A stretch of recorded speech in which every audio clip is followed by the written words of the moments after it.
They said the soul lives only once, that death is final, that what lies beyond cannot be known. But what if they were wrong? Hidden beneath centuries of dust, buried in vaults far from the eyes of the world, lies a forgotten manuscript. A forbidden text, whispered about in secret societies and passed hand to hand among mystics, seekers, and those bold enough to question the veil we call reality. A book said to reveal what every major institution has tried to suppress, that you have lived before, and you will live again. This is not mere speculation. This isn't spiritual poetry or philosophical guesswork. This text claims to document the mechanics of reincarnation, the very system by which the soul returns, again and again, to learn, to evolve, and to remember. It speaks of soul contracts, karmic loops, and the cosmic ledger that records every action, every thought, across lifetimes. But why has this knowledge been hidden? And who benefits from keeping humanity in the dark? In this video, we will explore the mysterious origins of this forbidden text, what it reveals about the nature of your soul, and why the powers that be have done everything to erase it from history. We'll journey through ancient civilizations and esoteric traditions, uncovering the undeniable signs that reincarnation is not only real, it is the very foundation of your existence. You'll learn how this text maps out the soul's journey, and how you might already be seeing echoes of your past lives in your current struggles, talents, fears, and desires. So open your mind, suspend your disbelief, because once you hear what's inside this ancient manuscript, you may never see your life or death the same way again. Long before the rise of modern religion, before doctrines hardened into dogma, the idea of reincarnation flowed like an underground river through the teachings of ancient civilizations. From the mystic seers of India to the philosophers of Greece, from the druids in the misty isles of the north to the sages of Egypt, there was a common thread. The soul does not perish with the body. It returns. It remembers. It evolves. The forbidden text we speak of today is not merely a dusty relic. It is a bridge to these ancient currents of wisdom. Its name is rarely spoken in public circles, and in some cases, it's been deliberately altered or mistranslated to conceal its message. But in the initiatory traditions of the East, this text was preserved under a different title, the Book of the Soul's Passage. A manuscript said to originate from the Nalanda monastery in ancient India, later whispered about in Alexandria, and finally concealed in the vaults beneath Mount Athos, far from inquisitive eyes. In the West, early philosophers echoed similar truths. Pythagoras, more than a mathematician, taught that the soul transmigrates through many lives to purify itself. Plato, in his Myth of Air, detailed how souls choose their next life based on the karma they accumulated. But by the time Rome converted to Christianity, this wisdom had become dangerous. In 553 AD, during the Second Council of Constantinople, the belief in reincarnation was officially declared heresy. The doctrine of pre-existence of souls, once taught by early Christian mystics like Origen, was stamped out. Why? Because a soul that returns is a soul that cannot be controlled. Reincarnation implies personal responsibility, spiritual sovereignty, and the idea that each human being is their own savior. That the divine resides within, not in institutions, not in intermediaries. And that truth threatens the very structures that profit from obedience and fear. The forbidden text outlines not just the fact of reincarnation, but the process. It speaks of the cycle of samsara, the wheel of birth, death, and rebirth, yet not as a curse, but as a cosmic classroom. Each life is a lesson, each incarnation, a chapter in the soul's eternal story. It describes how the soul forgets its origin at birth, a process known in some circles as the veil of Maya. Yet throughout life, signs and memories bleed through. The child who plays an instrument perfectly without being taught, the recurring dreams of foreign lands, the inexplicable fears or talents that have no origin in this life. And while many dismiss these phenomena as coincidence or fantasy, the forbidden manuscript offers a different view. These are echoes of past lives, faint ripples from souls who have walked this earth many times before. But the most startling claim? That we choose our lives before we're born. According to the text, before incarnation, the soul meets with higher intelligences, some call them guides, others karmic architects, and reviews its past deeds, its progress, and its next steps. The challenges we face, the relationships we form, even the timing of our birth, are not random. They are part of a deeper, divine blueprint. And yet, this manuscript doesn't demand blind faith. It invites experience. It encourages inner inquiry, meditation, and memory retrieval, offering techniques, some of which we'll explore later, to pierce the veil and remember who you've been. But the question remains, if this knowledge is real, and this text authentic, why was it buried? Who stood to gain by ensuring humanity forgot the truth of its eternal nature? As we move forward, we'll uncover the most startling passages within this ancient book and what they reveal about you. The forbidden text opens not with a declaration, but with a riddle. You are not born. You are remembered. The body is the cloak, the mind a mirror, the soul, the traveler who has forgotten the road. From the very first line, it challenges everything we think we know about life and identity. It asks us not to believe, but to remember. According to the manuscript, reincarnation is not simply a cycle, it's a curriculum. Each life is a classroom, and each experience a teacher. Joy, pain, betrayal, triumph, all are sacred assignments.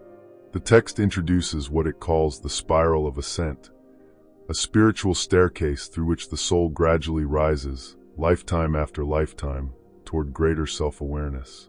But here's the most haunting idea. You have been here before. Many times, perhaps in forms you would not even recognize.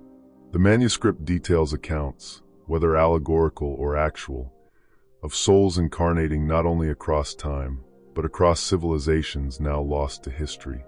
One passage, heavily encoded in metaphor, speaks of a soul reborn in Mu, then again in Chem, and finally beneath the twin moons of the Western Sea. A possible reference to the forgotten lands of Lemuria, ancient Egypt, and pre-Columbian America. It claims that memories of past lives are never truly gone. They are imprinted in the etheric field, layered within what we now call the subconscious mind.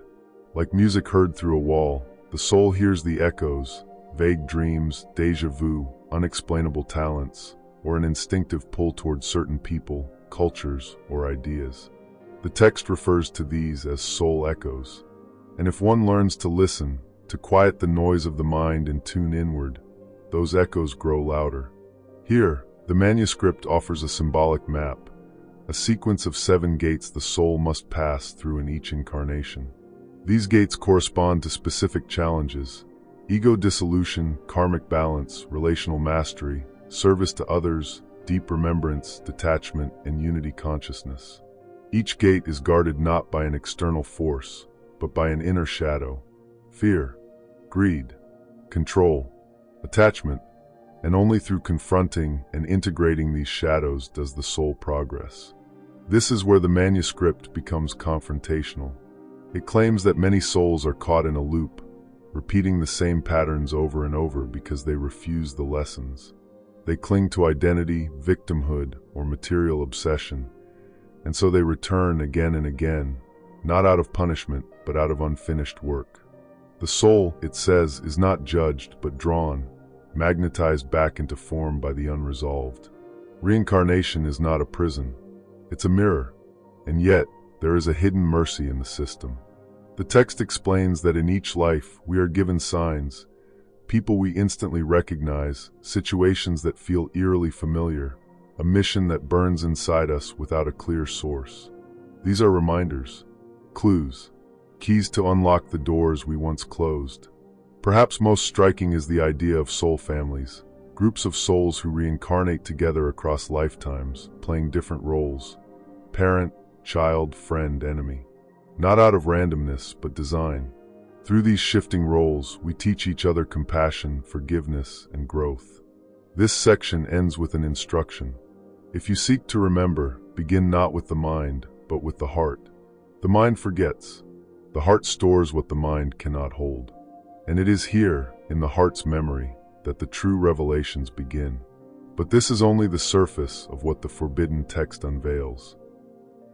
In the deeper layers of the manuscript, pages so aged they crumble at the edges, we find the revelations that would have shaken religious institutions to their core.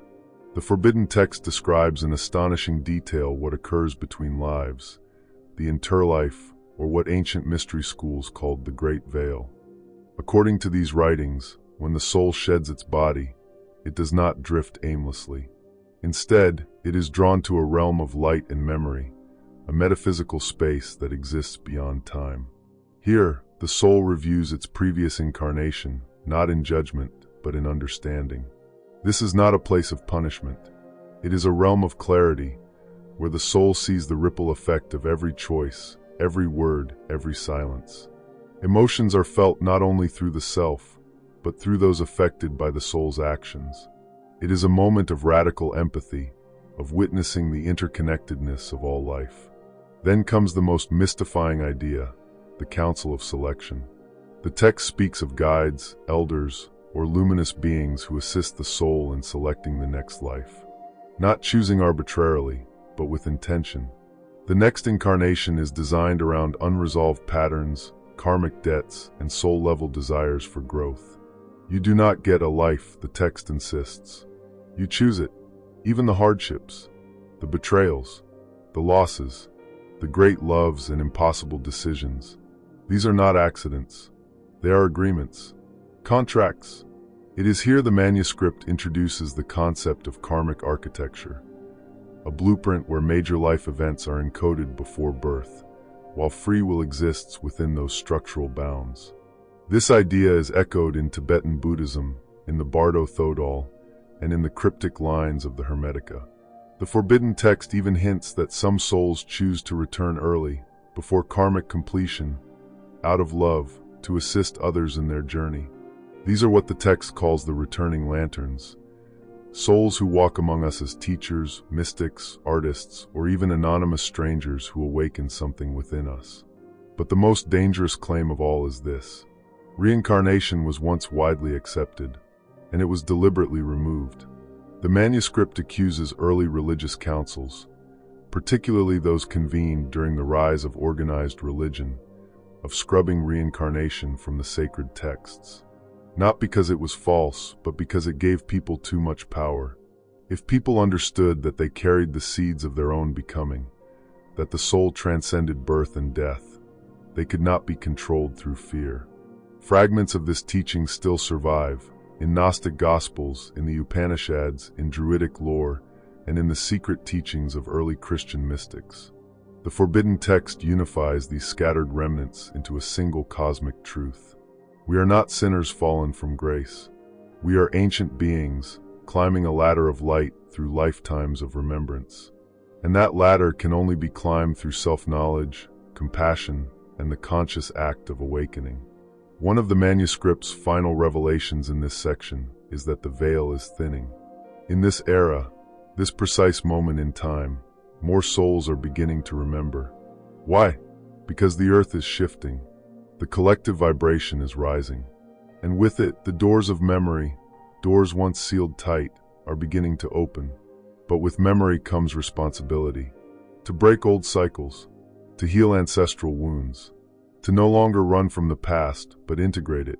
And as the text warns, he who remembers carries the torch, and the torch illuminates not only the path, but the shadows upon it. Now that we've unearthed the ancient blueprint of the soul's journey through lifetimes, one question becomes inevitable. What do we do with this knowledge? How do we remember the lives we've lived before? According to the forbidden manuscript, reincarnation isn't merely a spiritual theory. It is an active, living truth that, when remembered, can reshape our entire sense of self.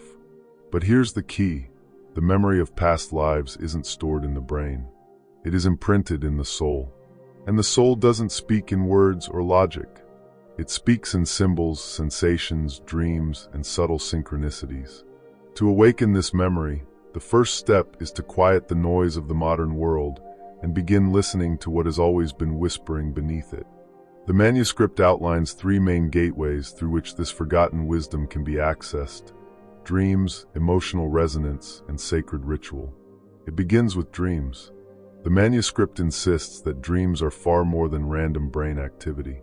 They are the language of the soul, a liminal space where the veil between lifetimes thins and sometimes, momentarily, disappears. To work with dreams is to enter into conversation with the eternal self. A journal kept beside your bed becomes an altar. Writing down even fragmented dreams over time reveals patterns, recurring symbols, unknown landscapes, faces that feel familiar but unplaceable. Some dreams may carry a weight, a depth, a familiarity that feels older than this life. These are echoes, memories surfacing from the depths of your being. Then there are those unexplainable pulls, the magnetic attractions to certain places, cultures, time periods, or even music. You might feel at home in a city you've never visited, or mourn a language you've never learned. These are known as soul echoes. The forbidden text treats them as sacred. They bypass the mind entirely and land deep within the chest, stirring something unspoken. Sitting in stillness with these feelings, allowing your mind to wander into them, can trigger brief, vivid impressions or emotional waves that come from nowhere and yet feel entirely real. These are not fantasies. They are fragments, traces of who you were before. And then the ritual. The manuscript includes an invocation adapted from ancient Egyptian and Vedic traditions. It involves creating a quiet space, lighting a white candle, and speaking aloud a simple phrase, "Reveal to me the life before this life." But this is not a command. It is a sacred request, a soft invitation to the soul, made in humility. What follows may not be instant, but in the hours or days afterward, you may begin to experience flashes, brief visions, strong emotional waves, or déjà vu-like sensations that arrive unannounced. They will often feel both foreign and deeply familiar at once. This is how the soul answers. Not in direct speech, but through the symbolic and the felt. Once these fragments begin to surface, it is vital to approach them with neutrality and compassion. You are not here to glorify or condemn who you once were. You are here to understand. Patterns will emerge, recurring challenges, repeating emotional loops, karmic relationships that seem to follow you across lifetimes. And this is the gift. By becoming aware of your soul's long journey, your current life becomes sharper, more lucid. You begin to see the deeper why behind the people you attract, the lessons you keep revisiting, the emotions that never seem to leave. This awareness allows you to consciously respond instead of unconsciously repeat. It grants you sovereignty over cycles that have bound you in silence for lifetimes. As the manuscript reminds us, reincarnation is not a punishment. It is a mirror. Each life is a chapter. Each soul you meet, a returning actor in your unfolding play. And once you see the patterns, you can begin to shift the story. The more you remember, the more your vibration expands, not just healing your own path, but echoing across generations, timelines, and soul contracts. A single awakened soul, the manuscript says, can heal entire bloodlines. To remember is not to dwell in the past. It is to reclaim the truth of who you are, a traveler across time, walking once again toward light. So now, with the veil slightly lifted and the echoes of ancient truths reverberating through your consciousness, one undeniable truth remains. We are not merely born once to live and die in a single blink of time. We are ancient travelers, timeless beings who have wandered through countless lives, gathering lessons, shaping destinies, and returning again and again to remember what was once forgotten. The forbidden text we've explored tonight is not just a book, it is a portal, a relic from an age when the soul's journey was not hidden but honored. It dared to reveal what many systems of power have tried to suppress, that the soul does not perish, that death is not an end, but a sacred threshold, and that within each of us lies a memory older than history, waiting patiently to awaken. By peering into the secrets of reincarnation, we begin to see life not as a straight line, but as a spiral, each turn a new opportunity to evolve, to heal, to awaken. The people we meet, the challenges we face, the wounds we carry, they're not random. They are the choreography of a soul that remembers more than we realize. And so, I leave you with this question, not to answer, but to live. What if the life you're living right now is not your first and not your last? What if the very things that challenge you the most are not punishments, but remnants of promises made long ago? Promises your soul is still trying to fulfill. Look into your dreams. Listen to the silent music behind your fears. Follow the strange pull toward forgotten lands or ancient wisdom. These are not coincidences. They are callings. The soul remembers. And if you feel the truth stirring inside you, do not be afraid. This is not the end of something.